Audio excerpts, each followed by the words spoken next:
Bismillahirrahmanirrahim. Allahumma sholli ala Sayyidina Muhammadin wa ala alihi wa sahbihi wa sallim. Allahumma inni asta'inuka wa as'aluka an taj'alani min ibadika sholihin. Allahumma waffiqni li ta'atika wa ittiba'i rasulika wal birri biwalidayya wa husnit talaqi min masyaikhi. Allahumma ij'alni minal hukama'i al-muzawwadina bil ilmi ma'al istiqamati fi ibadatika wa husni syukrika birahmatika ya arhamar rahimin. Amin ya rabbal alamin. Alhamdulillah wa syukurillah ala ni'amillah wa salatu wassalamu ala rasulillah Muhammad ibn Abdullah wa ala alihi wa sahbihi wa man wala. Bapak-bapak, ibu-ibu, semoga bapak-bapak, ibu-ibu berada tetap di jalan takwa. Amin ya rabbal alamin. Diberikan kesehatan, diberikan keberkahan dunia dan akhirat. Nah, jadi bapak-bapak, ibu-ibu yang saya hormati, ada yang harus disegerakan di dalam agama Islam itu. Ada 5 perkara. Yang pertama adalah ketika dia mati maka segera dikubur. Dikubur di mana tempatnya berada. Rasulullah lahirnya di Mekah, meninggal wafat di Madinah. Tujuannya adalah agar tidak memberatkan. Begitu meninggal segera dikubur. Yang kedua, wanita jika telah datang jodohnya, kalau sudah ada matang dan bisa menikah, segera nikahkan. Datang jodohnya, jangan ditunda-tunda. Nanti bisa jadi nikah sendiri, hese nanti. Betul? Yang ketiga, kalau punya utang, segera dibayar. Ini kadang-kadang punya utang, duitnya banyak, tujuannya adalah supaya nggak kepake lagi. Kalau udah kepake lagi nanti utangnya terkebayar. Ini apalagi belaga lupa sama utang, minjemnya mah cepet, ngebalikinnya hese, begitu ditagih galakan manehna. Bener kan? Tuh bener, yang bener paling kenceng tuh. Yang keempat, segera hidangkan makanan-makanan bagi musafir yang baru datang. Nah, yang kelima yang kita bahas sekarang, segeralah bertaubat, jangan ditunda-tunda nanti. Nah, di dalam bertaubat ini bapak-bapak, ibu-ibu, kemarin sudah dibahas oleh kita di dalam tanjakan kedua dari kitab Minhajul Abidin. Ada syarat-syarat taubat. Sebenarnya kalau kita pikir, kita simpulkan ada 5 perkara yang paling penting. Pertama, penyesalan dulu. Aduh, saya nyesel telah berbuat tobat, telah berbuat dosa. Memang manusia itu pada intinya tidak ada yang tidak berdosa. Hanya Nabi Muhammad yang maksum, yang dijaga dari dosa.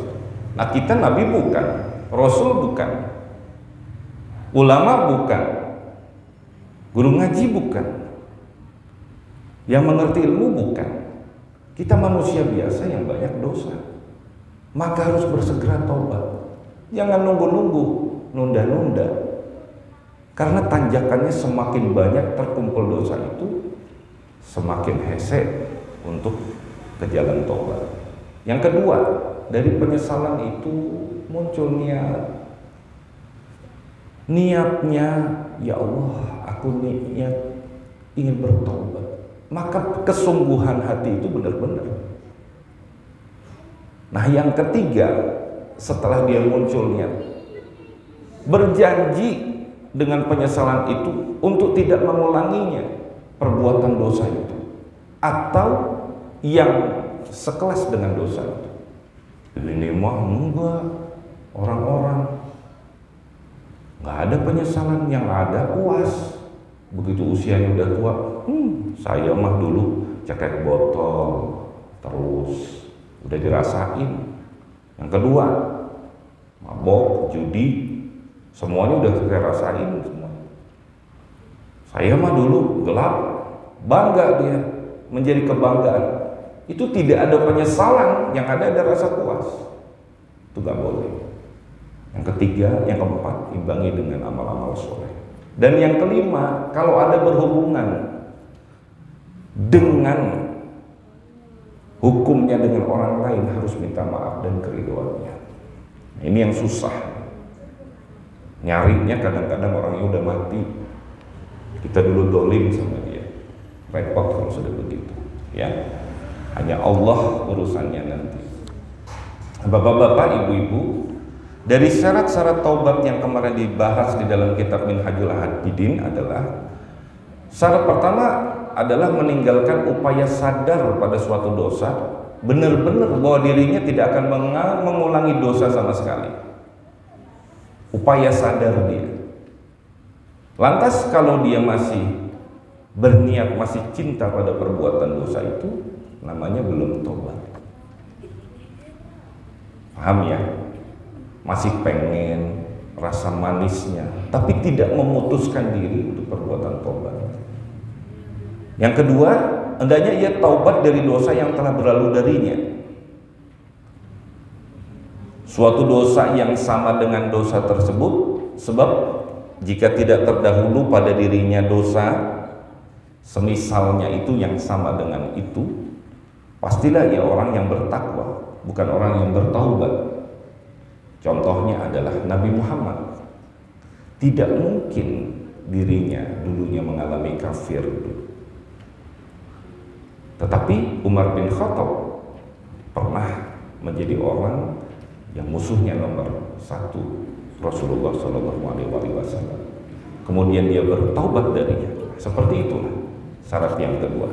Syarat yang ketiga adalah perbuatan dosa yang telah berlalu dari dirinya berupa dosa yang serupa dengan dosa yang ia mesti meninggalkan, supaya sadar terhadap dosa itu, serupa dalam hal kedudukannya, serupa dalam kelas dan derajatnya, bukan serupa dalam bentuknya.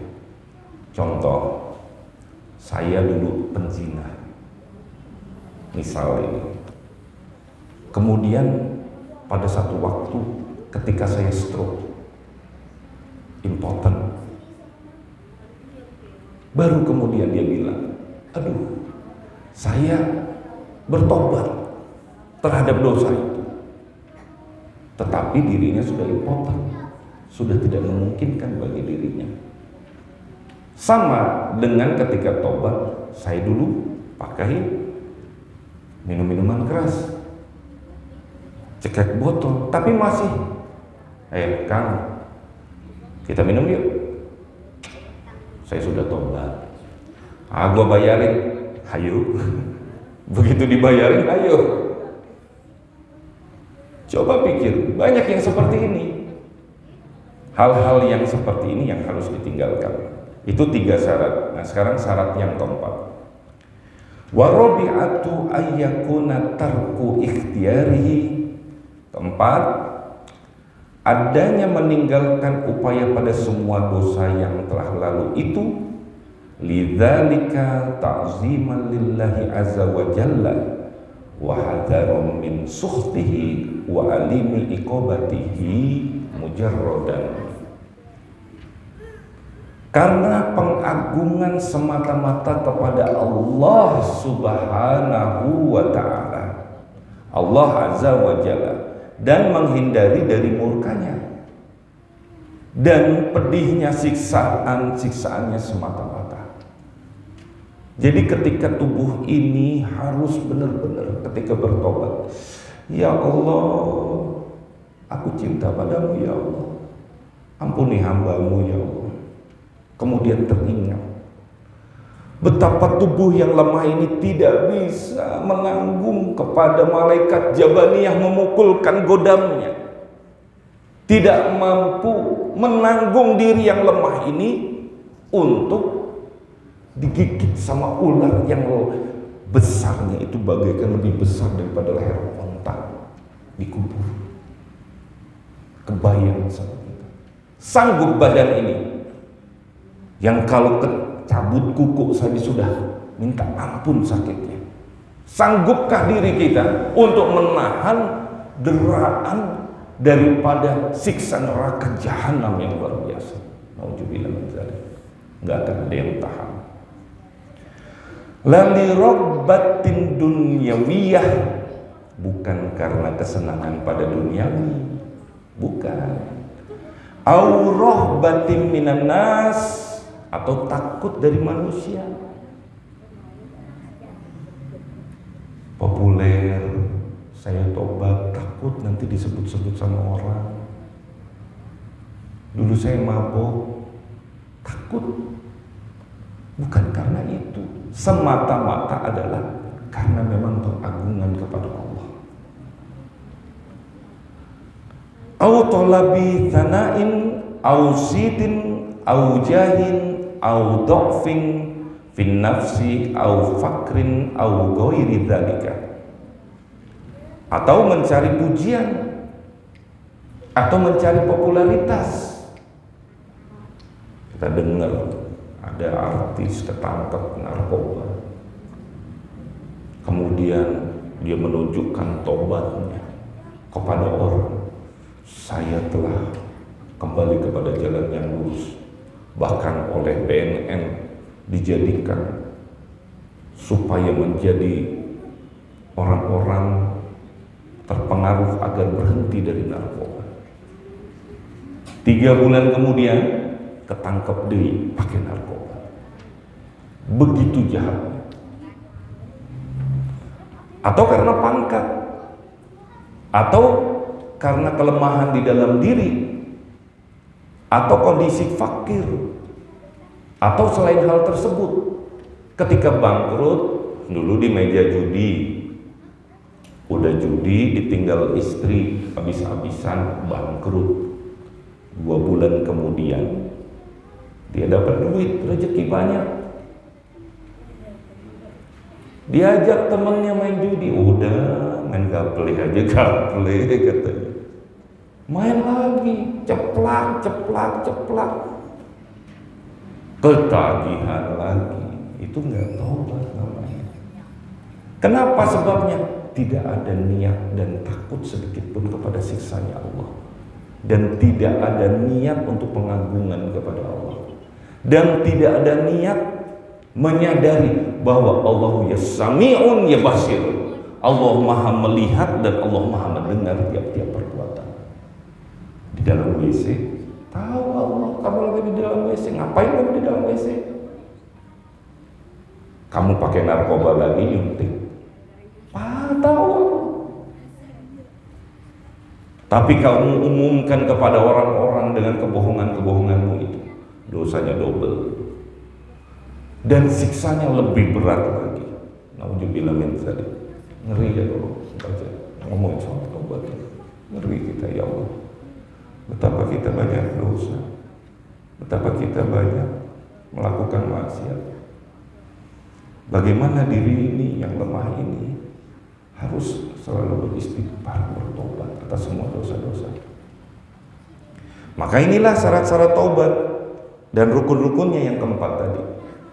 Lalu apabila telah berhasil dan telah terlengkapi, maka upaya taubatnya adalah taubat yang hakiki, lagi sebenar-benarnya, yang disebut sebagai taubatan nasuha.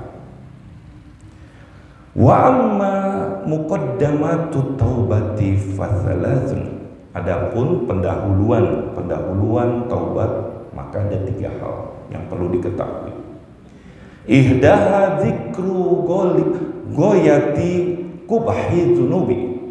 Pendahuluan pertama adalah mengingat akan puncak keburukan dosa-dosa itu. Ya Allah, dulu aku waktu pakai narkoba, ya Allah, betapa aku berbohong kepada ibuku, betapa aku mencuri uangnya, betapa aku mengambil dari laci perhiasannya, perhiasan kawinnya, kemudian aku jual dengan harga murah, kemudian aku berbohong, biaya kuliah aku pakai untuk itu. Aku menjadi budak narkoba yang luar biasa, ya Allah. Buruk sekali aku, ya Allah, menyebabkan ibuku menderita, orang-orang yang mencintaiku menderita, menyebabkan semua orang-orang di sekitarku aku bohongin dan aku tipu semua. Hidup dalam kebohongan dan kepalsuan, maka bohong terus. Nauzubillah min dzalik. Wa thaniyatu dzikru syiddati uqubatillahi azza wa jalla. Kedua, mengingat akan sangat berat siksaan Allah azza wa jalla, wa alimi sukhtihi wa ghadabihi alladhi la taqata laka bihi, dan sangat pedih murkanya dan amarahnya yang tidak akan sanggup bagimu menanggungnya. Kalaupun kamu belum mati sekarang setelah kamu melakukan maksiat, itu karena kasih sayang Allah masih dikasih kesempatan, atau dua, masih diberikan kesempatan bagimu, mangga tambah dosa kamu, mangga berbuat maksiat kamu. Tunggu nanti ketika kamu mati dibakar dalam neraka.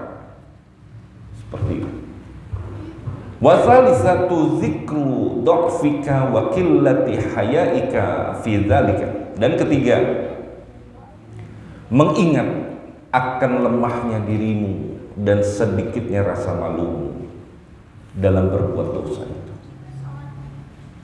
Perzinahan, orang lain nggak tahu, pergi ke hotel, janjian sama orang, dia tipu istri, dia tipu temannya, dia tipu orang. Di dunia dia bisa begitu, tapi Allah melihat dan mencatat. Tetap hidup mulia, aibnya ditutup sama Allah, padahal itu adalah istidraj dari Allah. Fa inna man la yahtamilu harra syamsin wala lagmata syurtiyin wala qarsa namlatin. Karena orang yang tidak mampu untuk menanggung terik panas matahari, bapak-bapak, ibu-ibu, oke, besok nih matahari lagi terik jam 12, berdiri berjemur pada saat terik di lapangan yang kering, rasain panasnya. Bayangin, sanggup nggak? Berapa lama sanggupnya kamu seperti itu? Diri ini lemah, kebakar kulit, dan tidak sanggup terhadap tamparan polisi. Dipukul sama polisi, kelepak, gebuk, gebek, jari diinjak sama meja, kuku lepas, sanggup nahan sakit itu. Dan tidak kuat akan gigitan semut merah. Lagi ngambil pohon, buah jambu, tiba-tiba ada semut di sini, sakit, digigit, buru-buru. Segitu teh lemahnya kita. Kebayang gak? Terbayang gak lemahnya kita? Kaifa yahtamilu harra nari jahannama? Bagaimana jalannya ia bisa menanggung panasnya api jahanam? Wong kamu pakai sinar matahari, gamparan polisi, sama gigitan semut aja kamu sudah mengaduh-aduh. Bisa kamu menanggung itu.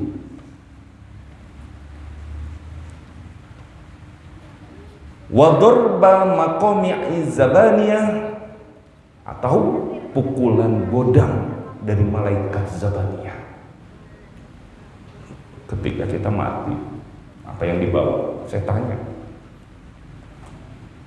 Ketika kita mati, cuman tubuh sekujur dibungkus kain, kemudian dimasukkan ke dalam kubur menghadap kepada kiblat. Di mana teman-teman yang dulu bersama-sama kamu bermaksiat kepada Allah? Bahkan tanya, di mana anak-anakmu? Di mana orang-orang tuamu? Di mana handai taulan dan sanak famili? Mereka paling nangis-nangis. Sebentar, begitu pergi, terompah bunyinya sudah meninggalkan. Datang malaikat zabaniyah dalam gelap, dalam ketakutan. Ini akibat dirimu berani melakukan maksiat. Rasakan godaan. Walas'ah hayatin ka'anakil bukhti wa aqriba kalbi goli khuliqat minan nari fi daril ghadabi wal bawari. Dan sengatan ular yang besarnya seperti leher-leher unta, dan kalajengking yang besarnya seperti bigol, peranakan anak dengan kuda. Bigol itu namanya dalam bahasa Arab, yang diciptakan dari api di negeri kemurkaan dan kebinasaan. Sanggupkah kita melakukan, menahan itu semua? Enggak sanggup. Kita manusia lemah. Maka jangan tunda taubat. Harus dipaksakan diri untuk menghadiri majelis-majelis Allah, pengajian-pengajian seperti itu, untuk mengingatkan kepada hati ini bahwa saya harus bersungguh-sungguh dalam taubat, mengisi sisa-sisa umur kita di jalan Allah Subhanahu wa taala. Na'udzubillahi tsumma na'udzubillahi min sakhatihi wa 'adzabihi. Kita berlindung kepada Allah, kemudian kita memohon perlindungan kepada Allah dari murkanya dan dari siksanya. Fa iza wadabta 'ala hadhil adhkari wa wattaha ana al-laili wan nahar, maka apabila engkau merutinkan berbagai ingatan ini terhadap tiga yang pokok tadi pendahuluan ini. Yang pertama adalah mengingat akan betapa buruknya perbuatan dosa, betapa buruknya perilakumu ketika mabuk, ngegebokin orang sampai masuk rumah sakit karena gak sadar. Kedua, mengingat akan sangat berat siksaan Allah. Dan yang ketiga, mengingat akan lemahnya diri kita ini. Ingat-ingat tiga itu. Maka rutinkan berbagai ingatan ini dan engkau membiasakannya sepanjang malam dan sepanjang siang. Nih, Imam Ghazali. Makanya kalau habis sholat jangan buru-buru. Astagfirullahaladzim. Resapi sampai ke relung kolbu paling dalam. Astagfirullahaladzim. Ingat tiga perkara tadi. Astagfirullahaladzim. Ya Allah, hamba lemah. Ya Allah, hamba takut. Ya Allah. Tidak akan muncul taubat sambal. Tahu taubat sambal? Orang udah makan sambal pedes. Pedes. Tobat, pedesnya tobat. Besok 2 hari lagi makan ke rumah makan yang sama, yang dicari pertama mana sambal kemarin. Kayak gitu tuh. Tobat sambal tuh. Maka akan terhindar kalau kita membiasakan dengan mengingat tiga ini. Fa innaha satahmiluka ala taubah. taubatin nasuhi minadz dzunubi wallahul muwaffiqu bifadlihi. Maka sesungguhnya hal tersebut akan membawamu kepada taubatan nasuha dari dosa-dosa, dan Allah lah pemberi pertolongan dengan keutamaan. Fa'inqila, lalu bagaimana jika dikatakan alaisa qad qala an-nabiy sallallahu alaihi wa alihi wasallam, bukankah Nabi Muhammad sallallahu alaihi wasallam telah bersabda an-nadamu taubatun, penyesalan adalah perbuatan pertaubatan. Bagaimana dengan ini? Kan cukup menyesal aja. Kalau ada salah satu agama bilang pengakuan dosa, hanya cukup itu, tapi buat dosa lagi.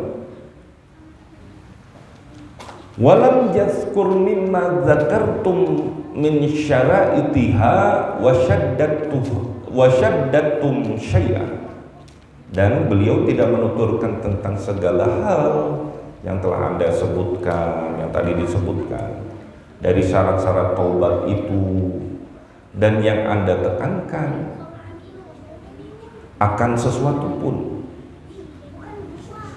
Yuqalu lahu, maka katakan kepadanya, i'lam awalan anna nadama ghairu maqdurin lil abdi.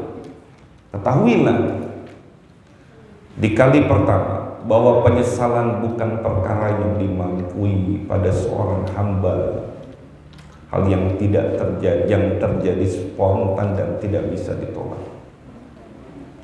Tidakkah engkau perhatikan bahwasanya dapat terjadi suatu penyesalan dari berbagai perkara di dalam hati seorang hamba, namun dia menghendaki tidak terwujud rasa penyesalan itu karena nikmatnya dosa, karena nikmatnya berzina, karena nikmatnya mabok, karena nikmatnya narkoba. Wa taubatu maqduratun lil abdi ma'murum biha, sedangkan taubat adalah perkara yang dimampui pada seorang hamba, lagi diperintahkan dengannya dengan dalil ya ayyuhalladzina amanu tubu ilallaha taubatan nasuha. Wahai orang-orang yang beriman, bertobatlah kamu dengan taubatan nasuha.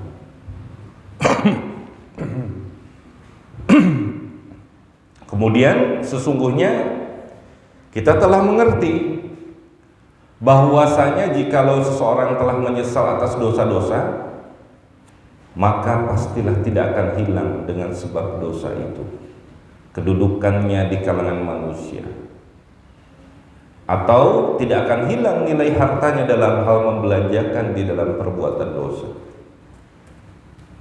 Maka sesungguhnya penyesalan itu tidak termasuk taubat tanpa diragukan lagi. Ini pendapatnya Imam Ghazali. Jadi tadi yang saya jelaskan di awal, setelah menyesal itu menyebabkan datangnya runutan perbuatan taubat.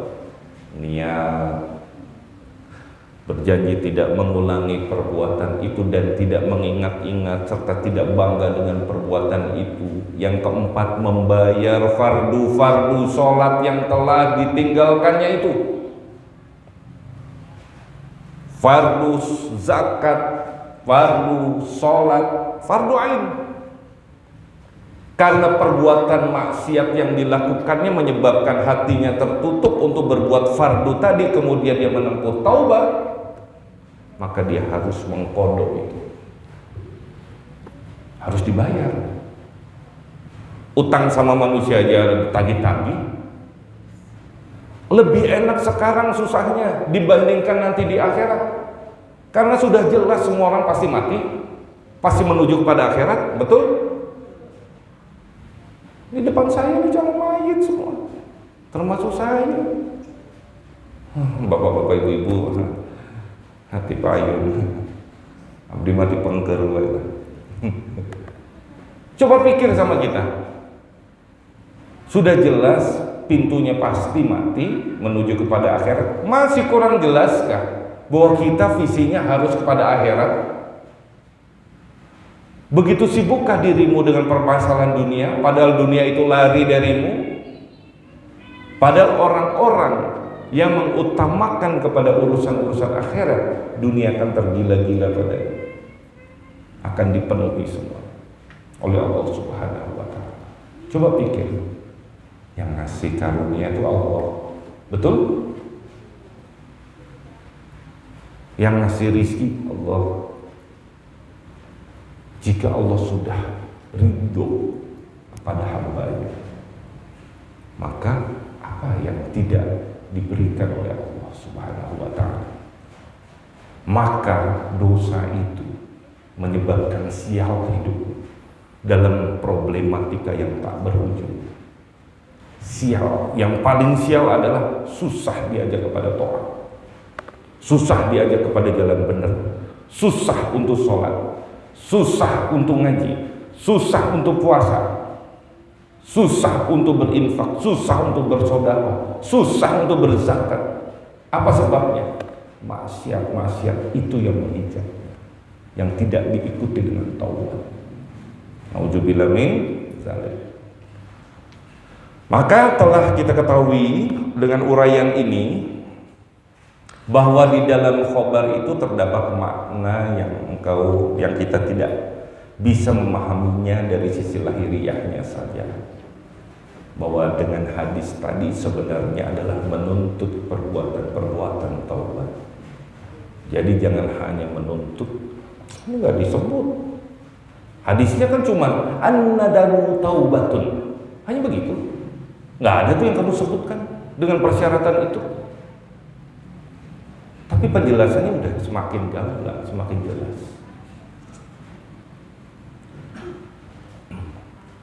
Menyesal karena mengagungkan Allah, menyesal dan takut, khauf akan siksa yang maha hebat, adalah suatu yang tergolong dari berbagai hal yang bisa mendorong kepada taubat. Jadi saya nggak pernah menuntut ya seseorang, saya ajak orang, saya hanya bisa mengajak saja. Sudahlah, tinggalkan perbuatan itu. Perbuatan itu tidak baik untuk, yuk kita ngaji, yuk kita sholat. Tapi di belakang saya dia melakukan sesuatu, mengulangi perbuatannya, itu jangan dikira Allah tinggal diam. Makin hesek hidupnya, belangsak sebelangsak karena telah membohongi orang-orang yang mengajak kepada kebaikan. Banyak contoh, ada orang, yuk kita tobat, bohong nih orang, pakai narkoba, blesek, ditangkap polisi. Apa sebabnya? Karena dia telah melanggar perjanjian yang paling luhur dari teman untuk mengajak kepada perbuatan taubat. Hanya bapak-bapak, ibu-ibu, yuk kita benar-benar gak perlu diperlihatkan kepada makhluk, karena kita sudah cukup dengan pengagungan kepada Allah Subhanahu wa Ta'ala. Gak perlu dianggap, oh sudah berubah ya.